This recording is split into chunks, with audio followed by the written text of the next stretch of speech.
ប៉ុន្តែយើងត្រូវគិតពេលដែលវាកងគ្នាហើយគឺវាសល់ប៉ុន្មានសល់តែ320ឯង3ទឹក2ឯងអញ្ចឹងយើងអត់ចង់ឃើញទឹកច្រើនហ្នឹងទេ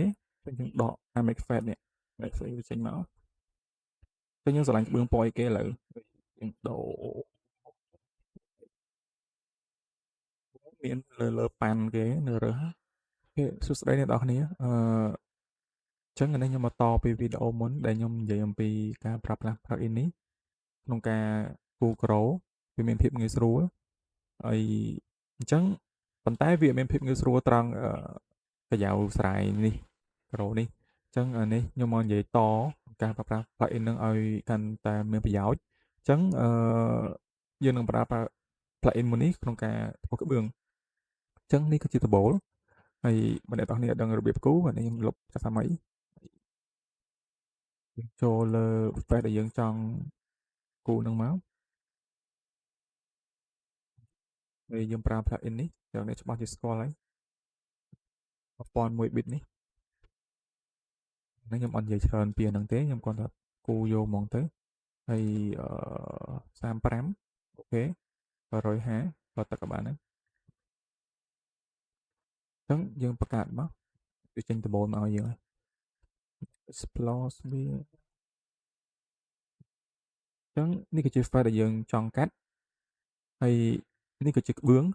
នេះខ្ញុំ download ពី CD វាហើយអ្នកនរអាចទៅ search មើលហើយ download វាមកបានអញ្ចឹងការគូរក្បឿងរបស់គេនេះគឺគេគូរត្រូវហើយបើន័យថាគេគូរនេះ420ទំហំក្បឿង420 330អញ្ចឹងទំហំហ្នឹងគឺជាទំហំដែលត្រូវហើយវាជាទំហំដែលត្រូវក្បឿងស្តង់ដាររបស់គេហើយអញ្ចឹងឥឡូវបើអូខ្ញុំចង់និយាយថាបើអ្នកនរគ្នាយក download អាក្បឿងហ្នឹងហើយនេះគេគូរត្រូវណាបើគេគូរងាំគេគូរងាំនេះក្បឿងគេគូរត្រូវគឺត្រូវអស់ហើយអញ្ចឹងបើយើងយកអាហ្នឹងមកប្រើ plugin នេះហើយយើងកាត់ដបហ្មងគឺវាអត់ចេញទេវាអត់ត្រូវទេបើខ្ញុំកាត់ឲ្យមើល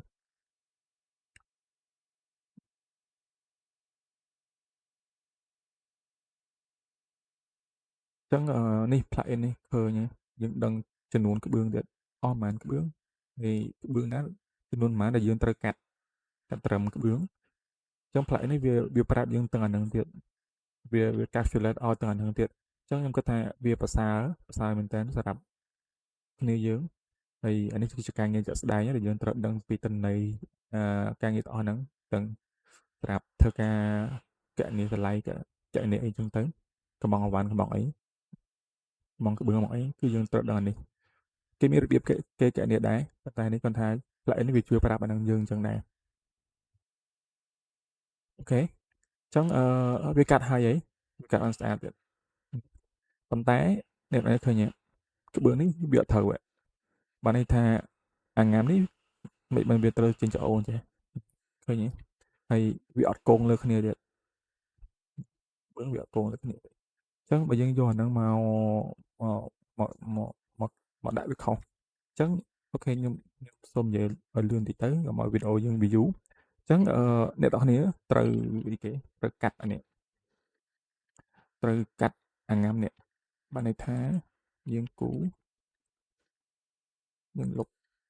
ព្រោះដល់ពេលវាភ្ជាប់គ្នា sorry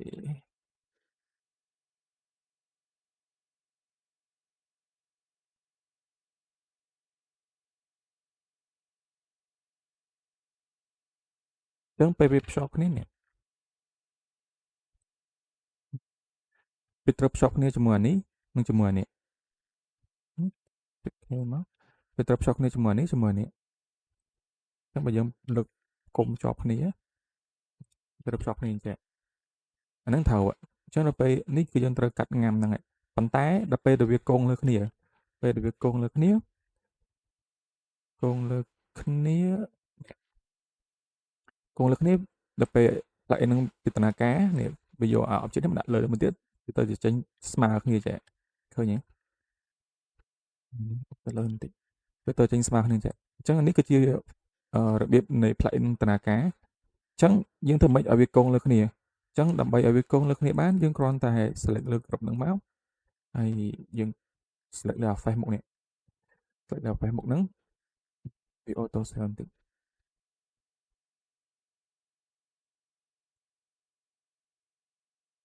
គេ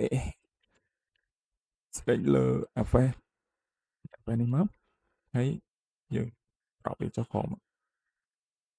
ប្រប់វាគងណាឬមកគងគ្នាអញ្ចឹងឃើញគ្រប់នៃអាក្បឿនហ្នឹងគឺវាចុះក្រោមហើយវាអត់ស្មើគ្នាកាលណាដែលយើងយកអាក្បឿនហ្នឹងយើងអត់ប្រប់វាអញ្ចឹងដល់ពេលដែលផ្លាកហ្នឹងវាដំណើរការវាអត់គងលើគ្នាទេក្បឿនយើងហ្នឹងប៉ុន្តែនៅវានៅឃើញច្អូននេះអញ្ចឹងអាច្អូននេះដល់ពេលនេះយើងកុំឲ្យវាឃើញទេយើងបិទវាចោលទៅយើងគូបិទវាចោលទៅអញ្ចឹងពេលដែលយើងគូបានហើយនេះវាចេញបានចានេះអត់មានអីបាក់ណាគ្រាន់តែនេះគ្រាន់គូហើយពុះវាទៅដល់ពេលអញ្ចឹងទៅអញ្ចឹងដល់ពេលដែលយើងគូអាហ្នឹងបានហើយយើងត្រប់ face វាមកក្រោមអញ្ចឹងហើយយើងអាចមានក្បឿងមួយដែលត្រូវត្រឹមត្រូវហើយយើងលុបអានេះចោល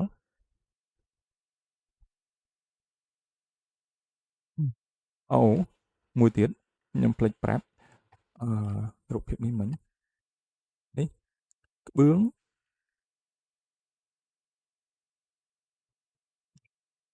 បើន័យថាត្បូងក្បឿងគឺ420ប៉ុន្តែយើងត្រូវគិតពេលដែលវាកងគ្នាហើយគឺវាសល់ប៉ុន្មានសល់តែ320ឯង3ទឹក2ឯងអញ្ចឹងនេះគឺផ្ទៃមើលឃើញក្រោយប្រក់អញ្ចឹងនៅពេលដែលយើងនេះដល់ពេលដែលយើងគូអា face នេះហើយយើងត្រូវអីគេយើងត្រូវ street បើន័យថាឥឡូវ face មកកាត់យើងឃើញប៉ុន្មាន320នេះអញ្ចឹងយើង cross select លើ face ហ្នឹងមកហើយយើង move នេះមកទឹកអញ្ចឹងនេះគឺជាត្បូងក្បឿងដែលយើងនឹងយកទៅប្រើក្នុងការកាត់ឲ្យបានត្រឹមត្រូវអញ្ចឹងនេះយើង select លើក្បឿងដែលយើង knitted នេះបានមកហើយយើងនេះវាកាត់មកពីក្រោមទៅលើ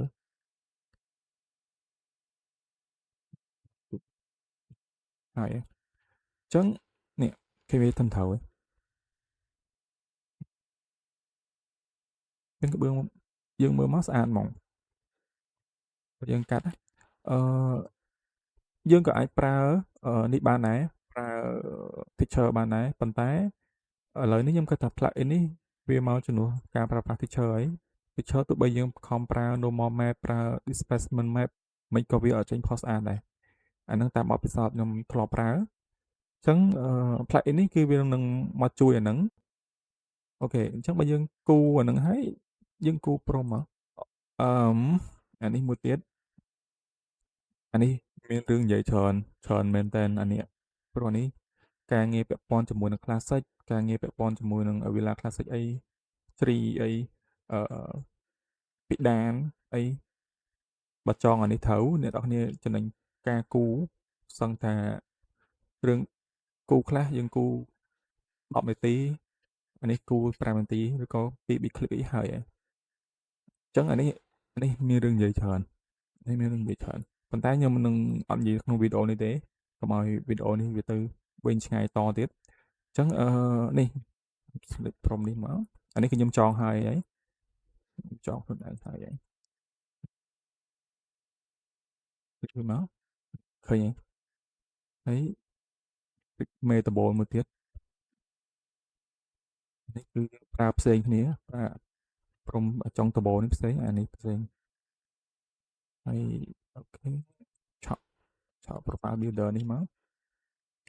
មិនអត់បាននិយាយឈ្មោះ profile builder 3ឥឡូវចេញដល់ចំនួន4ទេ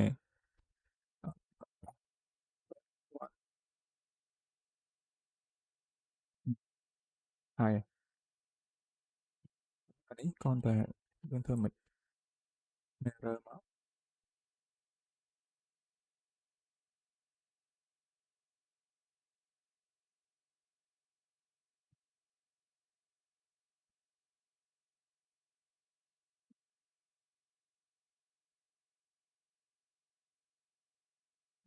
ហើយមានអីស្រួលអញ្ចឹងនេះយើងចង់ដាក់នេះមកខាងទៀតយើង mirror មកនេះមក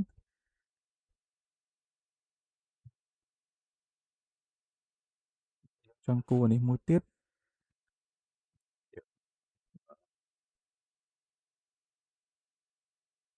Gospel អញ្ចឹងហ្នឹងហើយដែលអ្នកនរអាចគូរតាមពិធីផ្លាក់អីហ្នឹងបានអឺខ្ញុំគិតថាបើយើងចូលទៅគូរជ្រីគូរអីឲ្យវាស្អាតហើយយើងឲ្យដំបូលយើងវាវាមើលទៅឃើញ flat ក៏វាវាមានអារម្មណ៍ថាវាស្ទើរអាហ្នឹងបន្តិចហើយណាមួយក៏ដូចខ្ញុំនិយាយមិញអញ្ចឹងអាផ្លែនេះគឺវាមានប្រាប់យើងទៀតថាចំនួនក្បឿងចំនួនអីហ្នឹងអស់ប៉ុន្មានអាកាត់ហ្នឹងអស់ប៉ុន្មានវាក៏ជំនួយយើងដែរក្នុងការយល់ពីអាការងារជាក់ស្ដែងហ្នឹងអញ្ចឹងខ្ញុំមកអូខេមើលរើមកអញ្ចឹងខ្ញុំមកនិយាយពីផ្នែកហ្នឹងឲ្យស៊ីជម្រៅប្រាប់អ្នកនរគ្នាព្រោះខ្ញុំឃើញវីដេអូច្រើនហើយដែលប្រាប់ពីរបៀបក្នុងការគូរហ្នឹងគ្រាន់ថាអឺអត់មានការអធិប្បាយច្បាស់លាស់អញ្ចឹងទៅខ្ញុំគិតថាវាអាចអ្នកនរគ្នាអាចសពិលអញ្ចឹងអានេះខ្ញុំមកនិយាយឲ្យច្បាស់លាស់ពីមួយអាហ្នឹងអញ្ចឹងកាលណាយើងចងហើយអ្នកគ្នាអាចអ្នកអាចយកអារបៀបដែលខ្ញុំប្រាប់មិញហ្នឹងអាចធ្វើក្បឿងប្រហែលនេះទៀតមកទុកប្រើទៅអញ្ចឹងនេះមើលខ្ញុំឲ្យអានេះចោលទៅឥឡូវនេះឃើញគេប្រើចូលចិត្តប្រើក្បឿងផ្លែនេះស្អាត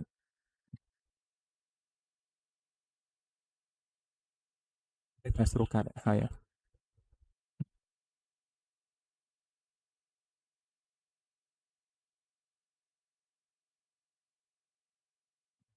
ស្អាតជាង modern នេះអានេះថា modern រូបហ៎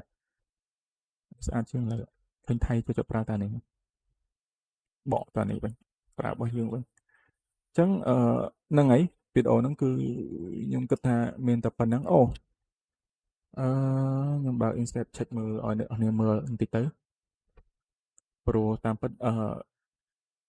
ការប្រើប្រាស់ហ្នឹងខ្ញុំនឹងយកបញ្ចូលវានៅក្នុងមេរៀនរបស់ Inkscape ដែលនឹងខ្ញុំនឹងនិយាយអំពីការប្រើប្រាស់ទាំង plugin ផងវាយើងមិននិយាយអំពីតែការបរិយានេះrender ទេយើងនឹងនិយាយអំពីការប្រើប្រាស់ plugin ផងព្រោះខ្ញុំចង់និយាយមួយថាបើបើយើង render ស្អាតគឺដោយសារតែយើង model ស្អាតទេបើកាលណាយើងអត់យល់ការគូរយើងអត់យល់អីទោះបីយើងខំ render មិនក៏វាអត់ចេញស្អាតដែរអាហ្នឹងគឺអញ្ចឹងចឹងអ្នកនេះព្យាយាមយល់ការងារជាក់ស្ដែងឲ្យបានច្រើនទោះបីមិន100%នៃអាហ្នឹងប៉ុន្តែត្រូវព្យាយាមយល់ឲ្យបានច្រើនទៅកុំឲ្យគឺថាយើងគូរមើលទៅវាឆ្គងខ្លាំងពេកដែលមិនអាចទទួលយកបានណាឃើញទេចឹងអានេះទោះបីអ្នកនរគ្នាប្រើ teacher ប្រើអីមិនក៏វាអត់ចេញអញ្ចឹងមើលទៅស្អាតស្រីអញ្ចឹងដែរ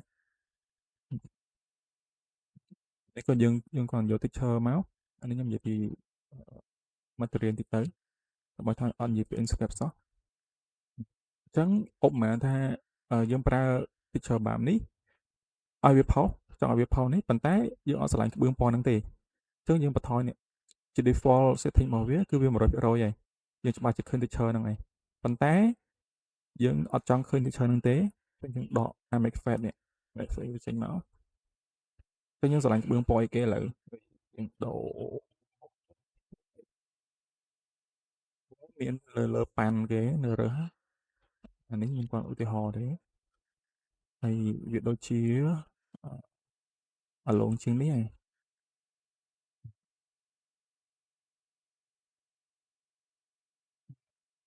យចឹងហើយ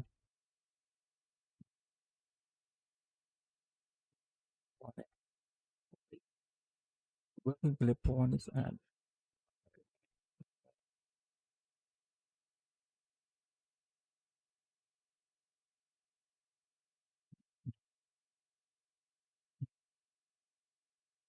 អូខេអញ្ចឹងខ្ញុំគិតថាវីដេអូហ្នឹងគឺអានេះមានតែប៉ុណ្្នឹងអញ្ចឹងយើងនឹងជួបគ្នានៅវីដេអូក្រោយប៉ុន្តែប្រហែលជាមិនជា plugin នេះតទៀតទេ